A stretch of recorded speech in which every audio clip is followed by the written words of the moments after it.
Hello and welcome. My name is Hydro Kimono, and today I'm going to be reviewing this little guy, the Sony Bloggie Sport. More specifically, here's the box that it comes in. It is the MHS-TS22 model. So I picked this up today at Target. It was on clearance for $45.98. And I was just walking by the electronics section and saw it, and I was like, oh, it looks really cool.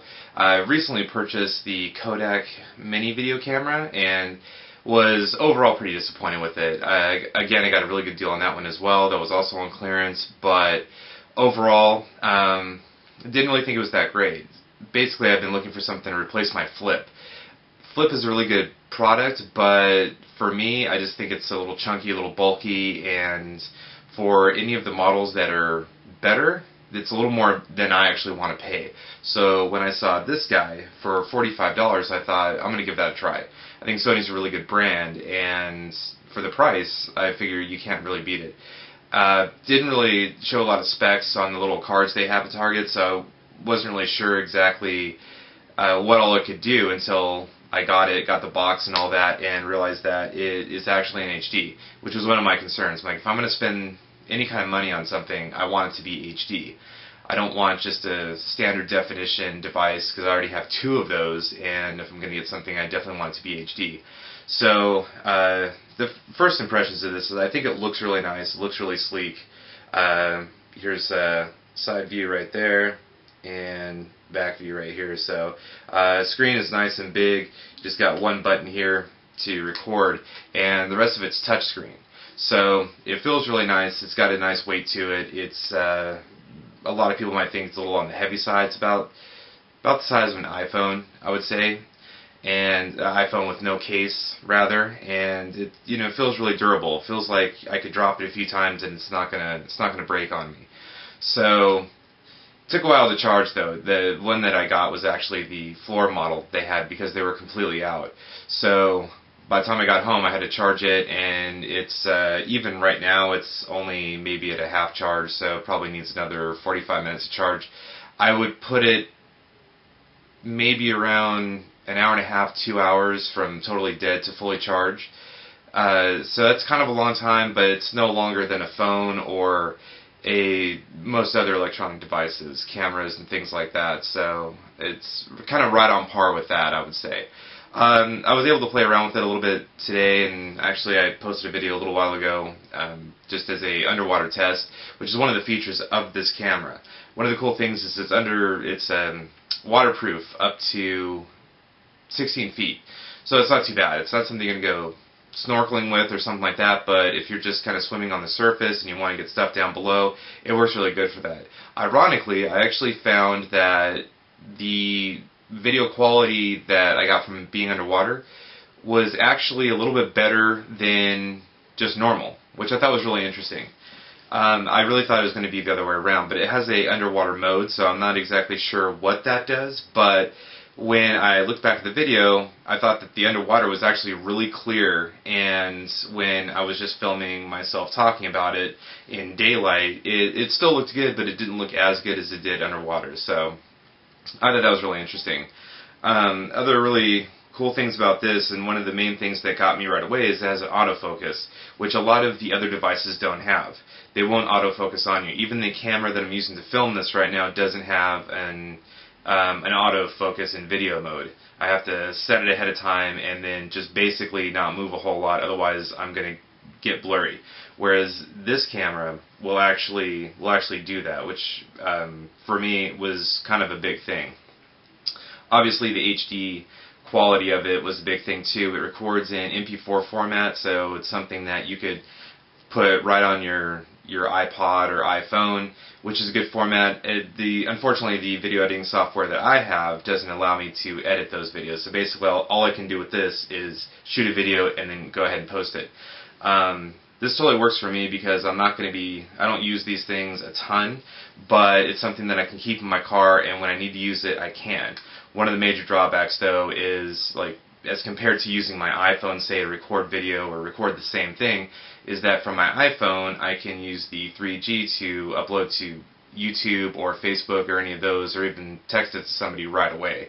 Whereas with this one, as far as I can see, there's no Wi-Fi connectivity. All you can do is you can record a video, or you can also shoot pictures with it too. There's this little silver button right here. If you hit that, then it's in camera mode. Images actually come out really good, so that's a big plus. But all you can do is save the file, and then as soon as you plug it into your computer, you can set it to upload to your Facebook automatically or YouTube automatically if you want to do that. And that might be a drawback for a lot of people. If I'm using this device just out and about, I probably don't mind waiting till I get home to actually upload it. So that might be a deal breaker for some people. I know there are a lot of devices out there that you can connect over Wi-Fi. So if you happen to go into a Starbucks or something like that, you can actually connect it there and upload it right away. So another drawback that I see to this thing is, even though the back screen is touchscreen, it isn't very responsive. From what I found myself really having to tap quite a few times on something before it'll actually do it. It reminded me of some of the cheaper phones that I've had before going back to the iPhone, and they just weren't very good. Very plasticky, and I really had to hit things several times for it to open up. So it really reminded me of that. Still functional, still works, but at the same time it's not quite as responsive as I think that we've all grown accustomed to with our devices. We expect that we can barely tap on something and it's going to go ahead and do exactly what we want it to do. Let's see what else. Audio quality, not so great. It's okay, it's serviceable, but it's not the best. There is a microphone right here, right next to the record button. So if you're holding it like this and you're recording yourself, it's going to be over the mic. So it's the mic / speaker. So it's a little hard to work with. Ideally, if you're shooting, you'd probably want to be more like this maybe, or if you're talking, if you're talking to it, maybe like this. So that, but at the same time, it's without a front speaker, it's not getting everything that you're saying very clear. So you really have to talk a little bit louder than you normally would. Again, not terrible audio. With these kind of devices, you kind of expect things like that. You're not going to pick up one of these and expect it to be just this amazing, crystal clear audio and video quality. But I will say that the quality of the video and the audio is certainly better than the Flip that I have and the Kodak. Now, granted, the Flip that I have is not one of the newer model HD models. It is an older model, much older, probably maybe 3 years old, I would say. But at the same time, they're known for making really, really good products. So, and not that there's anything wrong with that particular device, but to me, this device is much, much better. Now, the original retail price of this device was $179.99, so you're looking at about $180. I got it at Target on clearance for $45.98. So that is a huge markdown. I'm not sure why they were marking these down. My only guess is that they probably are not making these anymore, and there's probably a newer model coming out sometime this year, and they're getting rid of all the old ones so they can get the new ones. It's also possible that it wasn't really selling very well either, because if you're standing there with all the displays, there's the GoPro, and there's all these other ones around to kind of choose from. To me, maybe this wasn't the best one out of the entire lot, but certainly not the worst. There's a lot of other brands that are just not very good, and the quality is just really bad. I've always thought that Sony has pretty good products. I've owned Sony TVs, Sony VCRs, Sony DVD players, Sony Discman. I have a PS3, I have a PS Vita, so I'm not quite a Sony fanboy, but at the same time, I do believe in their products, and I do believe they make really good products. And this is really no exception. I think that it's for what I paid for it, this is a fantastic deal, and I'm really, really happy with it. And I think that it's something that I will probably use more than I think I might have. Now, I really don't think I would have paid $180 for it, though. I think that when you're getting to that price range, you have so many more options.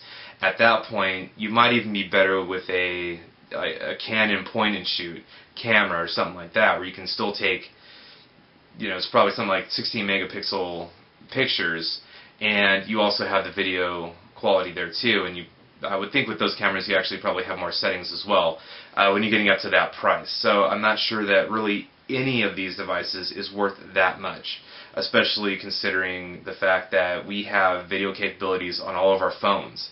So really, when you get down to it, why would you need one of these? In my opinion, I think it's nice to have a separate device for doing all that kind of stuff. Right now, just out of the box, it holds 4 gigs of memory, onboard memory. You can also get a micro SD card and throw that in there, but it comes with 4 gigs of memory, which is over 2 hours worth of video footage. So right there, that's really good. I can't think of a reason why I would need to get a micro SD card. I'm probably not going to record more than that. If I'm shooting all day and shooting video all day, chances are I can, just come home, put it on my computer, upload it, and then take it all off of the device and be ready to go again. So I think 4 gigs, especially for me, is plenty. For someone who uses these all the time, you might want to get a micro SD card, but that is certainly an option. So all in all, I think this is a really good device. I'm really happy with it, especially for what I paid for.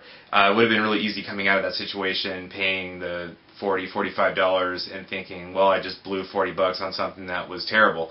In this case, though, I think that the money was spent wisely, and it's something that I would definitely recommend to anybody who's looking for a device like this. I originally had seen the Sony Bloggie, some of the older models, and thought, oh, that looks like a really cool device, and read a lot of reviews on some of the older models, and they were terrible. So I'm kind of glad that I didn't go for any of those, and actually got lucky stumbling upon this one, because I actually got a device that is much better than the older ones, a huge upgrade, and for a fraction of the price. So my overall is I think I would definitely recommend this. I think if anybody is looking for a really solid, solid camera, or a solid video camera, pocket camera, I think this is a really good way to go. One of the other features too is this little light right here. So you can actually, if you're recording in the dark, you can pop that on. It's like a little flash. It doesn't actually flash, it just stays on, so you can actually record in low light situations. So without that, the low light situation is going to look really bad, and really anything you do, even with the light, if you're shooting in the dark, it's going to look really grainy and things like that anyway. But it's a nice option to actually have in there. Plus, you can also customize the screen, the ratio, and I just set it on the default settings, and really I need to go in and really play with those, because when it came out it was very narrow, so when I'm talking it's like cutting off right at my shoulders, which is not ideal, but you can go in and change all those. So that's another option. So it does have, it's limited as far as what you can actually change on it, but at the same time it's got enough features that I think are important that you can totally work with. So anyway, if you're in the market for a pocket camcorder, I highly recommend the Sony Bloggie Sport. I think it's really good. It's waterproof, which is great, so you can shoot in the rain. You can go underwater, and I think that that's something that a lot of people might be into. Overall, I think that the video quality is actually really good. The audio quality is good as well. You just maybe have to talk a little bit louder than you think you might. So anyway, hopefully you enjoyed the review. If anybody has any questions, let me know, and I'll do my best to try to answer them. If I don't know the answer right away, I can certainly look it up for you and try to answer that for you. I would highly recommend going to Target to get it, because that's where I got mine. It was on clearance. You may go to Best Buy or someplace like that. It might still be full price. So check it out. Maybe check out the website. I'm not trying to endorse Target necessarily, but I'm just saying that's where I got mine for that price. And I would think that all Targets are going to have it for that price, because it is a clearance item right now. So anyway, thank you for watching, and have a good night.